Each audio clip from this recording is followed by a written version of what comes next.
Ya, ketemu lagi kita dalam bincang-bincang ya. Hari ini kita coba atau saya mencoba membahas atau mengambil topik pemimpin daerah di era revolusi industri 5.0 ya. Kira-kira apa yang dibutuhkan seorang pemimpin suatu daerah baik provinsi, kota maupun kabupaten di era revolusi industri 5.0. Nah, itu isu-isu apa yang kira-kira perlu menjadi perhatian bagi siapa saja yang menjadi atau terpilih menjadi pemimpin di satu daerah ya. Kebetulan kita dalam waktu dekat di Sulawesi Utara akan mengadakan pemilihan ya, pemilihan gubernur, wali kota maupun bupati. Nah, ini tentu menarik ya. Kebetulan saya dari perspektif seorang pemerhati iptek, ilmu pengetahuan dan teknologi ya. Jadi mungkin bisa saja berbeda dari seseorang sosiolog, seorang ahli yang lain akan bisa berbeda perspektif ini ya. Tapi dari perspektif saya sebagai pemerhati ilmu pengetahuan dan teknologi, kira-kira apa-apa saja itu. Nah, ini itu yang ingin saya coba sentil, walaupun mungkin tidak akan sedalam seorang pakar ahli pemerintahan, tapi paling tidak dari kacamata seorang pemerhati teknologi itu hal-hal apa saja yang uh, perlu menjadi perhatian jika siapa saja yang terpilih menjadi ya kalau katakanlah gubernur, menjadi wali kota, menjadi bupati ya. Oke, saya kira ini sedikit informasi dari saya sebagai pemerhati iptek yang memang kita sekarang ini berada di era revolusi industri 4 dan sudah akan memasuki revolusi 5.0. Jadi perbedaan proses setiap era revolusi industri itu, jadi kita lihat mulai dari awal kan masih zaman batu, terus pindah kita mulai bertani, mulai memakai alat-alat cangkul dan lain sebagainya, sudah mulai ada peralatan dan paling terakhir sekarang ini kita lihat sekarang sudah masuk pada era sistem digital. Ini yang paling pokok yang mungkin menjadi bahan semacam bahan kajian saya sederhana. Ini bukan kayak bahan kajian yang mendalam ya, karena saya hanya ingin menyentil saja hal-hal pokok. Nah, ini yang coba saya akan saya akan coba tulis ya dalam apa yang saya pikir mungkin itu bisa bermanfaat bagi seorang pemimpin daerah, baik dia gubernur, baik dia wali kota maupun bupati. Yang pertama, menurut saya ini saya menggunakan teknologi papan tulis virtual ya. Saya coba pindah. Oke, ini menurut saya, jadi hal yang pertama ini, jadi yang pertama yang dibutuhkan adalah seorang pemimpin daerah itu satu, yaitu dia punya, tetap ini sama di semua era revolusi apa saja dia tetap sama. Yang pertama adalah menurut saya itu adalah etika moral yang baik.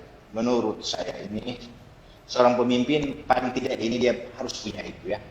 Nah, ini berarti kalau etika moral ini banyak lahir dari nilai keagamaannya bagus ya, nilai sosialnya bagus ya, itu indikasi daripada wujud nyata seorang yang punya etika moral yang baik. Setiap janji, setiap apa yang dia sampaikan itu dia berani bertanggung jawab.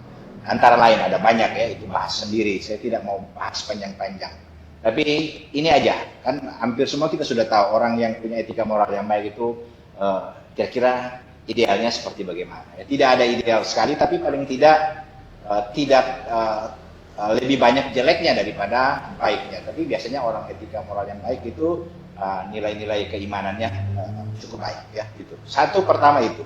Karena kita akan berhadapan di era revolusi industri 5.0 ini, kehidupan akan semakin sulit. Perekonomian juga akan ya tidak mudah ya. Ada banyak perubahan-perubahan sistem di dalam tatanan pengelolaan satu pemerintahan ya. Itu pertama. Yang kedua, menurut saya Yang kedua itu yang dia punya pengalaman manajerial ya, pengalaman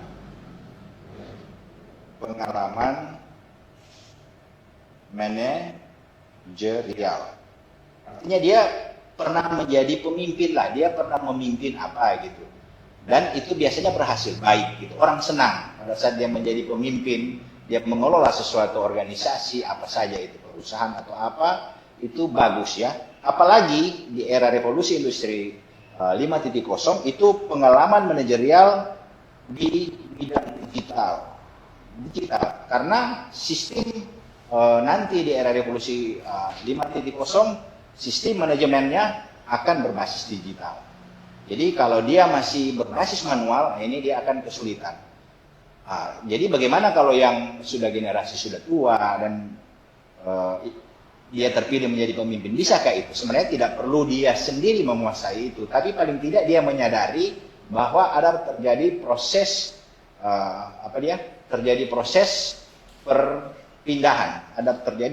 perpindahan sistem manajemen di dalam tatanan pemerintahan. Sekarang ini kita lihat kan sudah banyak yang berbasis digital ya, data kependudukan, data-data smart city, itu semua sudah mulai diarahkan ke sana ya.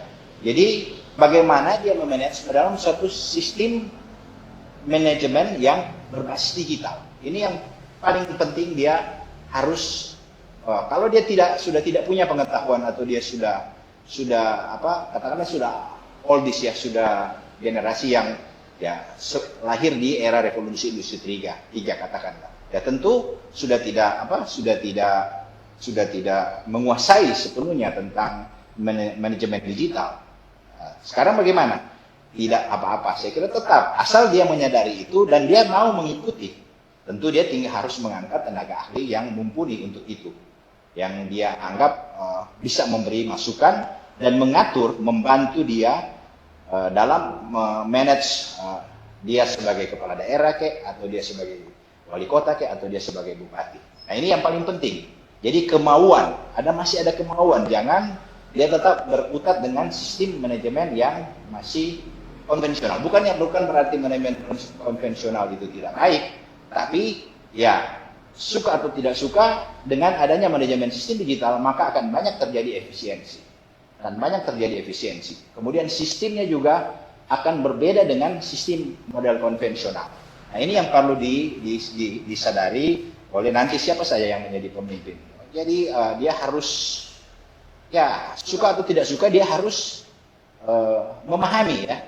Dia mengerti sama sekali pun tidak harus seperti itu. Atau dia menguasai sama sekali itu tidak harus seperti itu. Kan nanti sistem katakanlah menggunakan program-program ya. Programmer, dibutuhkan seorang programmer. Itu tidak mungkin seorang gubernur, wali kota atau bupati itu membuat sendiri program-program, misalnya smart city dan lain sebagainya, manajemen berbasis digital dalam satu kepemerintahan ya, membuat website sendiri, tentu itu bukan. Nanti ada tim yang membuat itu, tapi dia bisa memanfaatkan semua sistem informasi di dalam pengelolaan manajemen. Itu hal yang kedua ya, ini saya sengaja mencoba menggunakan papan tulis virtual ya. Jadi itu hal yang kedua.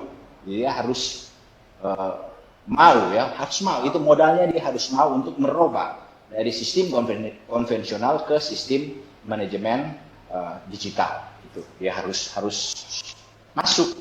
Ya, kalau tidak masuk nanti akan ketinggalan. Bukan ketinggalan, negara pun dia akan secara perlahan akan bermigrasi secara perlahan ya. Dia akan bermigrasi dan otomatis ya kita di daerah pasti harus mengikuti apa yang dimintakan di pusat. Nah ini harus sinergi, harus terjadi sinergi. Jadi itu dua. Hal yang kedua yang perlu menjadi perhatian bagi siapa saja yang menjadi pemimpin atau terpilih menjadi gubernur, menjadi wali kota maupun menjadi bupati ya gitu. Yang kedua. Dan yang ketiga yang menurut saya itu penting, dia harus peduli lingkungan. Peduli lingkungan. Ya, saya selalu tambah berbasis di digital. Saya selalu tambah ini ya, berbasis digital. Kenapa saya tambah ini? Karena pengelolaan semua nanti di era revolusi industri 5, suka atau tidak suka, semua by sistem kontrol, sistem informasi. Kontrol by sistem informasi. Nah, lingkungan kita sudah tidak bisa lagi pura-pura tidak tahu, karena semua sekarang boleh lihat, buka Google Earth bisa melihat seberapa persen hutan misalnya di Sulawesi Utara yang sudah sudah hilang atau sudah dipakai oleh perusahaan A, perusahaan B, perusahaan C. Itu sudah tidak bisa lagi kita mengelabui masyarakat, karena masyarakat sudah pintar, masyarakat sudah hidup, sudah perlahan-lahan sudah bermigrasi pelan-pelan masuk ke teknologi informasi. Dan teknologi informasi sekarang ini, apalagi nanti di era revolusi industri 5.0 itu akan cepat dia berpindah. Dia akan cepat masuk dalam proses sistem digital ini. Jadi lingkungan, kenapa saya mengangkat ini isu lingkungan? Ya karena memang ini sangat berbahaya ya. Sekarang ini kita lihat efek rumah kaca ya, pemanasan global. Sekarang ini diperkirakan telah terjadi itu es di kutub itu sudah mulai mencair, dan maka permukaan air laut itu akan naik. Nah, itu sekian senti per tahun. Ini sangat berbahaya bagi kita, seluruh penduduk bumi, bukan cuma penduduk di daerah, tapi ya semua kecil-kecil dari daerah masing-masing kita peduli. Jadi kalau memang pembangunannya tidak harus mengorbankan lingkungan, ya itu harus di-neglect, harus dihilangkan ya. Tidak perlu dibangun kalau belum urgent karena efek kerusakan lingkungan itu terlalu besar. Jadi itu padahal sebenarnya pembangunan itu belum terlalu urgent. Nah, itu yang harus dia miliki seorang pemimpin di era revolusi industri 5.0 ya. Nah, itu yang keempat. Nah, yang kelima itu yang sangat penting ya, karena dimanapun satu pemimpin, kesuksesan seorang pemimpin jika dia mampu mengelola apa? Ya, paling kita tahu bersama adalah perekonomian. Nah, perekonomian apa yang dibutuhkan di era revolusi 5.0? Perekonomian berbasis di digital sama.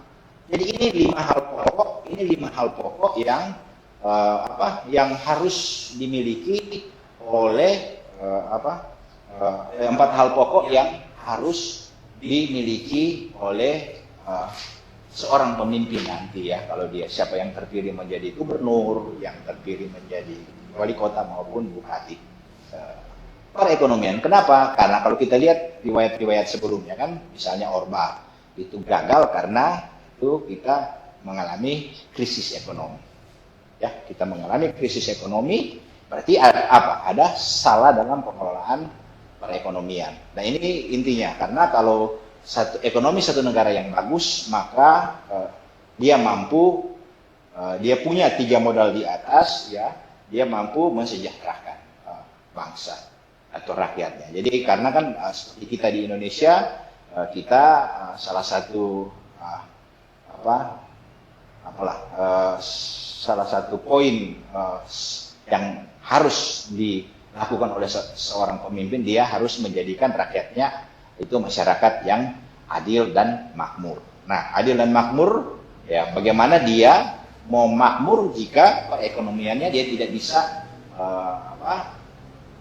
bisa mengembangkan itu ya. Dia harus pintar bagaimana perekonomian di daerah yang dia pimpin itu bisa bangkit ya, paling tidak bisa baik. Nah, ini nanti dia harus punya tenaga ahli di bidang ekonomi berbasis digital supaya itu tidak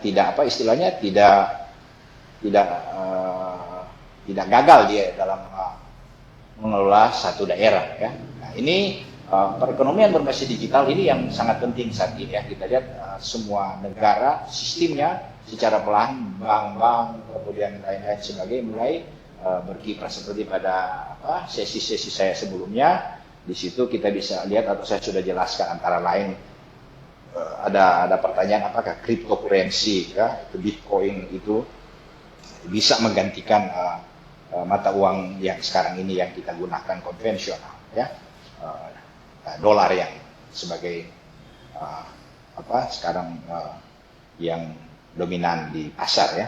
Apakah itu bisa beralih ke sana ya, kami tidak tahu. Tapi paling tidak sistem perekonomian berbasis digital, ada banyak transaksi-transaksi yang sekarang ini sudah kita lakukan, sudah kita alami, semua sudah berbasis digital. Bisa-bisa misalnya penggunaan fungsi bank jadi lebih berkurang, lebih banyak pelayanannya sudah online. Nah ini bagaimana ya, itu bagaimana, dan dampaknya ya, sistem ekonomi, bagaimana masyarakat dengan sistem digital seperti yang saya sudah kupas atau saya sudah bahas di bincang-bincang saya sebelumnya, perekonomian ini akan sangat berpengaruh dengan ada sistem digital seperti ini sekarang ini ya. Ada banyak perubahan-perubahan ya masyarakat karena teknologi digital ini itu menjadi sudah menjadi bagian di era revolusi 5.0. Itu harus dia mampu ya, masyarakat harus diberdayakan sedemikian rupa, baik masyarakat yang melek terhadap digital maupun yang tidak melek digital, itu harus diberdayakan agar supaya mampu bergerak di dalam sistem perekonomian berbasis digital ya. Itu yang keempat, yang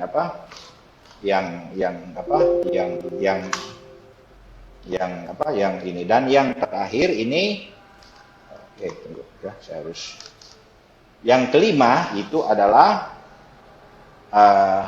di bidang pendidikan.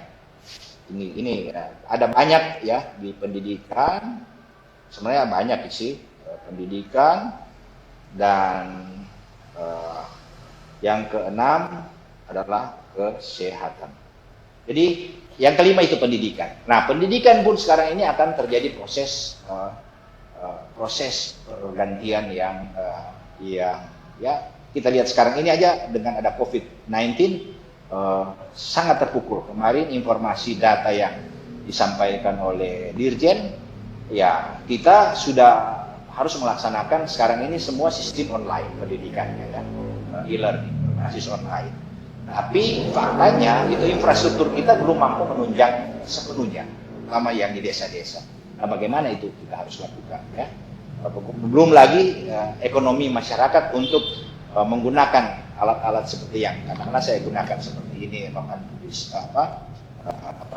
touchscreen ya, laptop touchscreen dan lain sebagainya, atau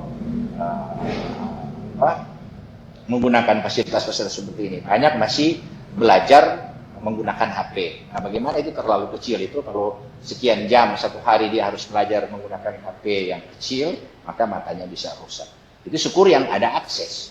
Yang tidak ada akses internet, bagaimana? Ini pendidikan berbasis digital ini akan berjalan setelah COVID pun, ini akan bisa menjadi satu alternatif sistem pendidikan yang efisien, karena sistem pendidikan sekarang ini kita lihat itu bisa dijalankan ya, tanpa perlu ruangan, tanpa perlu gedung besar, itu kan efisien ya.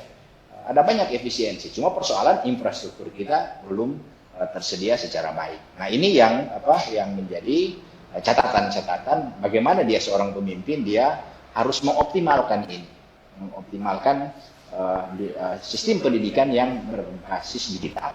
Artinya dia harus mengoptimalkan agar supaya sistem informasi itu merata dari kota sampai ke desa-desa, pelosok-pelosok. Kemudian dia harus memberi jaminan bahwa semua bisa mengaksesnya dengan peralatan yang memadai.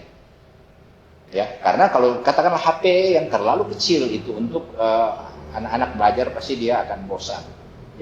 Dan biasanya itu tidak optimal ya. Walaupun survei yang kami lakukan ya, sistem online ini ya cukup baik juga hasil proses belajar mengajarnya ya, yang bisa mengikuti tidak berbeda juga dengan yang di kelas ya. Apalagi sekarang ini banyak sistem pendidikan yang sudah secara online jual. Ada banyak ya perusahaan-perusahaan, banyak. Katakan di Indonesia aja ada berapa ya, ruang guru, apalagi ada banyak, ada programmer dan lain sebagainya, itu sudah dijual.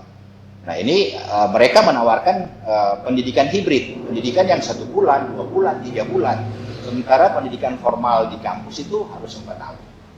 Nah sementara 4 tahun dengan yang hibrid yang hanya 1 bulan, 2 bulan, katakanlah apa? Contoh pendidikan misalnya menjadi programmer ya, belajar 1-2 bulan dia sudah bisa mendesain website, itu kan sudah jadi web designer ya, web designer. Ya sudah, kalau dia punya kemampuan, dia tidak harus belajar 4 tahun. Misalnya contoh seperti itu tantangan-tantangan di dunia pendidikan konvensional. Dan itu online, dia jamin bisa dia kembalikan uang kalau tidak berhasil. Nah ini semua tantangan-tantangan di dunia pendidikan ya. Nah itu bagaimana seorang pemimpin dia mampu ya mewujudkan apa yang saya katakan tadi ya. Saya sudah uraikan di data-data sebelumnya. Dan yang terakhir itu adalah ya ini kesehatan yang keenam ya. Ada banyak poin ya. Ini sisinya bisa saja dari berbagai sisi ya. Berbagai sisi. Ada satu lagi sebenarnya kalau saya mau bahas. Ada satu lagi ya. Pendidikan ya, pendidikan sudah, tapi saya sudah included ke poin nomor 5. Jadi budaya. Jadi pendidikan itu baik pendidikan agama, pendidikan formal, kemudian pendidikan budaya. Budaya itu jangan dilupakan karena kita tahu aja seperti katakanlah bahasa daerah. Secara perlahan ini sekarang itu lama-lama kalau tidak ada upaya memberdayakan bahasa daerah, itu suatu saat bisa hilang semua bahasa daerah. Katakanlah di Sulawesi Utara kita punya 7, paling tidak ada 7 bahasa ya. Nah itu kalau itu tidak diberdayakan, tidak dimasukkan dalam kurikulum formal di sekolah, maka ini lama atau kita malu berbahasa daerah. Kita harus menjaga bahasa utama kita, bahasa Indonesia. Tapi jangan juga kita membiarkan bahasa daerah ini atau kita malu berbahasa daerah. Nah itu jangan, kita harus melestarikan bahasa daerah itu. Ya itu ya kita ya pemimpin harus punya komitmen untuk itu ya. Itu sebagai seorang pemimpin dia harus punya komitmen untuk itu bahasa di pendidikan budaya ya. Agama yaitu tadi saya katakan sudah di etika moral ya. Kemudian yang terakhir itu yang keenam adalah kesehatan. Nah ini ekonomi sudah bagus, pendidikan sudah bagus, lingkungan sudah bagus, tapi faktor kesehatan, masyarakat masih susah, misalnya sakit masih susah untuk mendapat pelayanan kesehatan. Walaupun sekarang sudah ada BPJS ya dan lain-lain, tapi itu tentu harus lebih ditingkatkan lagi. Program-program seperti itu harus agar supaya masyarakat orang susah sekalipun dia bisa mengakses apabila dia sakit, dia mendapatkan pelayanan kesehatan yang sama dengan yang lainnya. Jadi setiap masyarakat itu minimal memiliki satu standar pelayanan kesehatan yang sama, tidak membeda-bedakan, ya, tidak membeda-bedakan. Itu paling tidak itu yang menjadi target ya. Nah, itu, walaupun itu sudah ada sekarang ya. Nah, itu harus diwujud nyatakan bagi seorang pemimpin ya. Oke, saya kira ini 6 poin yang penting ya bagi atau seorang pemimpin nanti ya, yang dibutuhkan bagi saya ini dibutuhkan oleh seorang pemimpin daerah. Jadi siapa saja yang mau terpilih menjadi gubernur, menjadi wali kota ataupun menjadi bupati, ya silakan saja. Nah, ini upaya apa bekal atau istilahnya ya katakanlah catatan ringan. Anggap aja kalau dirasa tidak bermanfaat ya tidak apa-apa, ini kan hanya catatan ringan saya sebagai seorang pemerhati ilmu pengetahuan dan teknologi ya, itu dari kacamata. Jadi hampir semua 6 poin tadi saya katakan ya, kecuali etik moral, yang lain itu, tapi etik moral juga berhati-hati karena sekarang ini kita lihat misalnya katakanlah pendidikan agama sudah online, sudah apa semua ya. Ada transisi yang bisa berbeda dengan sistem atau pelayanan agama yang secara biasa kita lakukan konvensional. Sekarang beralih ke selama masa pandemi ini ya. Itu mudah-mudahan itu silakan aja dibahas oleh para ahli bagaimana perubahan-perubahannya.